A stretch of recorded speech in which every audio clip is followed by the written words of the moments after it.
Welcome to Nasdaq Trade Talks. I'm Jill Malandrino, Global Markets Reporter at Nasdaq. Joining me is Mark Marex, Product Development Specialist with Nasdaq Index Research, for a recap of Nasdaq Index performance for the month of February. Mark, it's great to see you. Welcome back to Trade Talks. And it's interesting to see the rotation in some of the thematic and tech indexes. But before we get to that, let's start with a recap of the featured and global indexes at Nasdaq.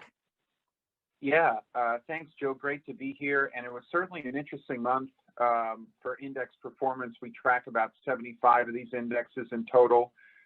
You can see on the left-hand side of the screen, these featured indexes. KBW Bank Index obviously stands out, up 16% for the month. That was the second best performer after our crude oil index.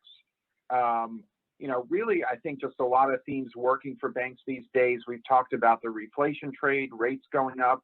Banks also obviously been major value plays for a very long time, and value as a factor and as a style is starting to rotate back into favor. So not a big surprise there. And then in terms of, the other featured indexes, what's interesting is the Nasdaq 100 was about flat for the month, but you could see the Nasdaq Next Gen 100 and the Q50 were both up a little over 5%.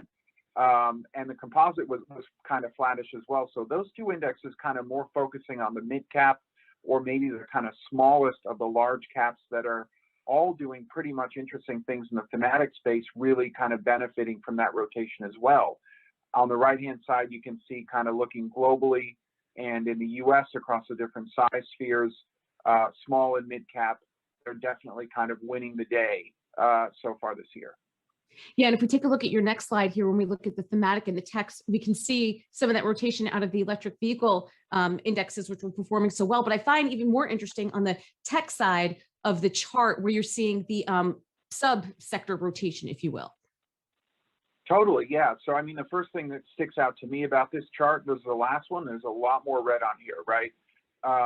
You've seen, I think, a few of the themes that got a little bit hot in January and maybe peaked early February. Like you said, stuff related to clean energy, electric vehicles, anything in that kind of ESG space. And you can see, those were some of the top decliners. Cybersecurity also was, I think, getting a little bit hot and had a bit of a cooling off period in February.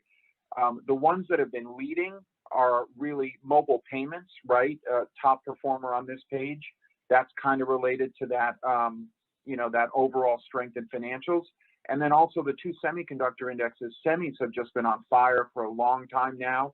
And I think the reason that those continue to do well is, even though some of thematic tech is cooling off potentially, semis really touch every single area of thematic tech, whether it's cloud, whether it's cyber, whether it's AI, smart vehicles and autonomous driving, all that stuff. There's a huge shortage in the space going on right now, and that's kind of leading to just unprecedented demand. And, most of the companies that are doing well in that space, kind of see the good times going on for quite a bit longer. Yeah, I thought the semiconductors were interesting as well, Mark. And let's wrap up with green and commodity indexes. As you can see, some of that red there reflecting the EV rotation we just spoke about.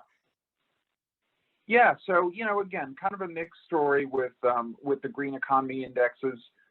Solar continued to have a good month. Not sure, frankly, why global water was down, but U.S. water was up. Haven't dug into that, but, wind was the big one. I think that had been getting a little bit ahead of itself. Certainly cooled off last month. And then on the right-hand side, we mentioned already that crude, had the best month of any index, up a little over 18%. And then you can see copper, nat gas, probably driven by a lot of that kind of really cold weather in the deep south in the U.S. helped gas prices last month. And overall commodity benchmark doing pretty well. It's really the monetary commodities, gold and silver, that have been taking a beating this year, while crypto is outperformed as kind of like that, safe haven currency alternative asset. So mixed bag for commodities, mixed bag for green economy, but there's some interesting stories happening under the hood here. Yeah, definitely.